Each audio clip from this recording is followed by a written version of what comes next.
Valsad civil હોસ્પિટલમાં ઝેરી cobra ડંશનો શિકાર બનેલી 45 વર્ષીય મહિલાનું સારવાર દરમિયાન મોત. તારીખ 29 જૂન શનિવારના રોજ 6:40 કલાકની આજરોજ રવિવારના મળતી માહિતી મુજબ વલસાડના કપરાડા નીલોસી ગામ દાજરમાળ ફળિયા કપરાડાની 45 વર્ષીય રશ્મિ ધામુ ધનગરા પોતાના ઘરે સૂતા હતા, જે દરમિયાન ઝેરી કોબ્રા સાપે તેમને ડંશ મારતા તેઓની તબિયત લથડી હતી.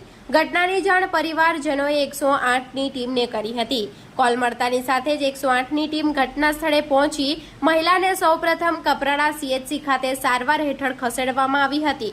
જો કે તેની વધુ સારવારની જરૂર હોય વલસાડની સિવિલ હોસ્પિટલમાં ખસેડવામાં આવી હતી, જ્યાં ફરજ પરના તબીબોએ તેને મૃત જાહેર કરી હતી, જેની મૃતદેહનો કબજો એમ્બ્યુલન્સ સંચાલક નિકુંજભાઈ મારફતે તેમના ઘરે પહોંચાડવામાં આવ્યો હતો.